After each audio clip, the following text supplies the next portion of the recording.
Ya, IHSG ditutup menguat ke level 6.675 dan untuk membahas bagaimana prospek IHSG hari ini kami sudah bersama dengan Jansen Nosrial, SVP Research Kadakahita Solvera. Pak Jansen, kita lihat tadi bahwa IHSG ditutup menguat gitu ya di 6.675. Menurut Anda secara teknikal dan juga fundamental bagaimana kinerja IHSG kita untuk hari ini? Kalau kita melihat dari sisi teknikal itu sepertinya IHSG akan melanjutkan penguatannya selama bisa menembus di resisten 6.700 6.710. Nah, tetapi kita juga perlu tekankan di sini bahwa secara fundamental ini kita sedang menghadapi ancaman stagflasi. Yang dimaksudkan dengan ancaman stagflasi ini adalah ancaman inflasi tinggi yang bisa disertai dengan perlambatan pertumbuhan ekonomi dunia termasuk Indonesia. Karena kita juga sudah rasakan ya kenaikan harga-harga bahan pokok juga sudah dirasakan, kenaikan harga-harga bahan energi bahan-bahan energi juga sudah bisa dirasakan sekarang ini. Nah, jadi yang kita khawatirkan itu adalah perlambatan pertumbuhan ekonomi di 2 kuartal ataupun 3 kuartal berikutnya.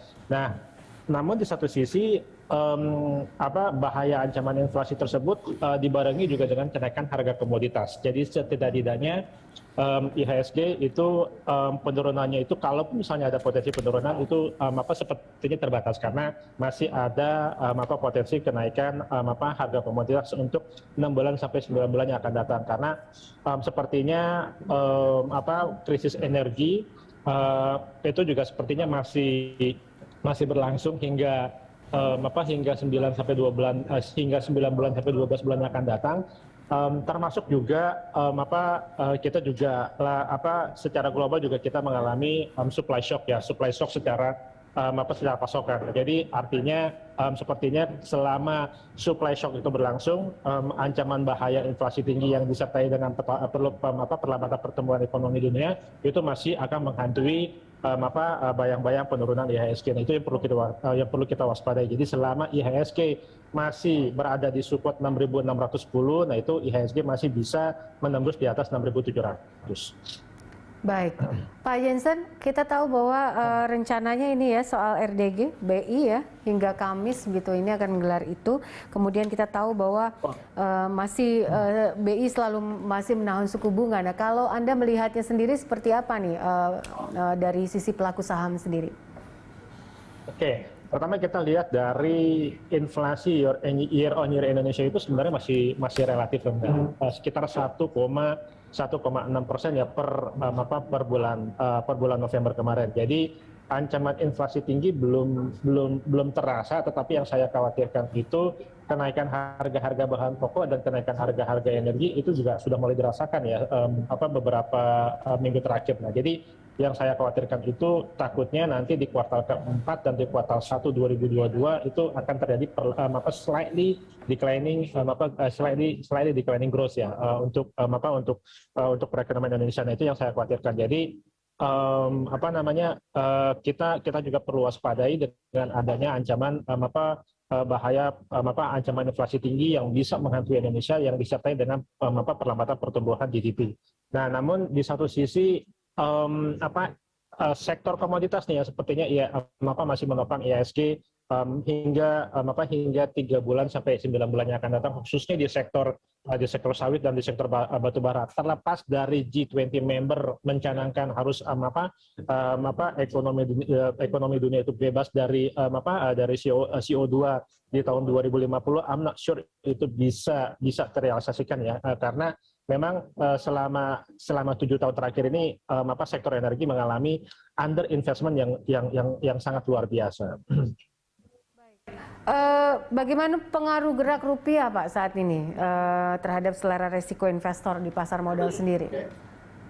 Dengan kecenderungan kenaikan harga komoditas, sepertinya rupiah malah bisa condong menguat ya, karena biasanya ketika terjadi kenaikan harga komoditas yang sebenarnya adalah hedging sebagai hedging against inflasi.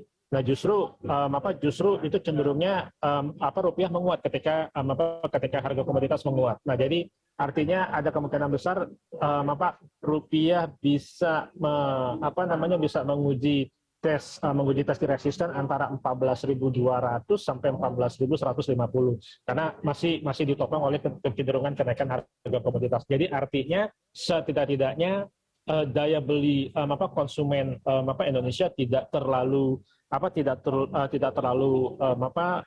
melamah sekali karena setidaknya di satu sisi sektor komoditas masih menopang perekonomian Indonesia karena 60% itu GDP Indonesia itu memang coming from dari kenaikan harga komoditas. Untuk saham-saham dari komoditas dan juga industri dasar seperti apa nih Pak prospeknya? Karena kita temanya tadi adalah bahaya ancaman inflasi tinggi, di mana kenaikan harga komoditas juga salah satu pemicu utamanya. Jadi kita cenderung adalah di sektor komoditas seperti di batu bara. Itu boleh dicermati saham-saham seperti Adaro Energi di level-level antara 1.550 sampai 1.580 dengan target price di 1.900.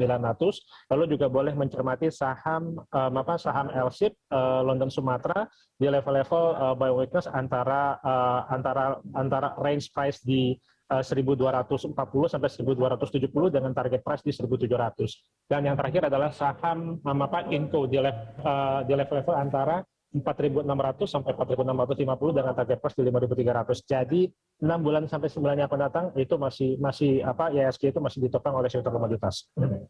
Jensen, kalau untuk saham-saham dari LQ45 seperti apa nih Pak hingga pekan depan?